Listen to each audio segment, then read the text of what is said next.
ঘরে দুইটি জিনিস থাকলে আপনি ফকির হয়ে যাবেন, আপনার ভিতরে দারিদ্রতা চলে আসবে, ঘরের ভিতরে কোনো রহমতের ফেরেশতা ঢুকবে না, ঘরের ভিতরে কোনো বরকত থাকবে না, কোনো রহমত থাকবে না। এটা নবীজি সাল্লাল্লাহু আলাইহি ওয়াসাল্লাম জানিয়ে দিয়েছেন।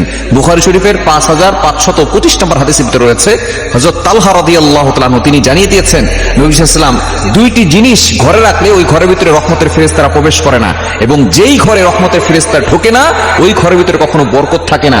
এবং রহমতের ফেরেশতারা যদি আপনি ঘরের ভিতরে কোনো আমল করেন সে আমলগুলো কিন্তু নিয়ে যেতে পারে না, যার কারণে দেখা যাচ্ছে যে আপনার আমল শুধু আপনি নিজে কষ্টই করে যান, এই আমলগুলো আসমান পর্যন্ত উপরে ওঠে না। এজন্য অবশ্যই আমাদেরকে সতর্ক থাকতে হবে, ঘরের থেকে এই দুইটি জিনিস বের করতে হবে।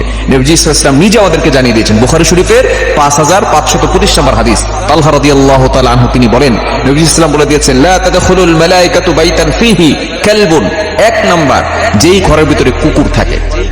আমরা অনেকে কিন্তু কুকুর লালন পালন করি, ঠিক কিনা? কুকুর যারা লালন পালন করে, আপনি ঘর পাহারা দেওয়ার জন্য এটা লালন পালন করতে পারেন, কিন্তু দুঃখজনক হলেও সত্য আমাদের বর্তমানে এই ডিজিটাল যুগে কুকুর আমরা একেবারে বেডরুমের ভিতরে নিয়ে যাই। এতটা কুকুরের প্রতি ভালোবাসা আমরা একেবারে বেডরুম পর্যন্ত নিয়ে যাই। আপনি আপনার বেডরুমে যে কুকুর নিচ্ছেন, ওই ঘরে আপনি নামাজ পড়ছেন, আপনার নামাজও কিন্তু হচ্ছে না, ওই ঘরের ভিতরে রহমতের ফেরেশতারা প্রবেশ করছে না।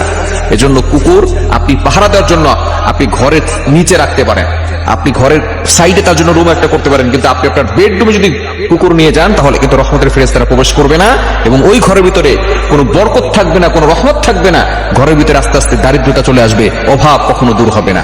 দ্বিতীয় নাম্বার হচ্ছে কোনো প্রাণীর ছবি রাখা, ওয়ালা সূরা, কোনো প্রাণীর ছবি টানিয়ে রাখা, সেটা মানুষ হোক অথবা অন্য কোনো প্রাণী হোক। বিশেষ করে আমরা অনেক সময় কোনো প্রাণীর ছবি টানিয়ে রাখি, এরপর অনেক সময় দেখা যাচ্ছে মানুষের ছবি টানিয়ে রাখি। খবর দিলে নিষেধ, এটা কখনো করবেন না। যেই ঘরের ভিতরে কোনো মানুষের ছবি টানানো থাকে ওই ঘরের ভিতরে রহমতের ফেরেশতারা প্রবেশ করে না।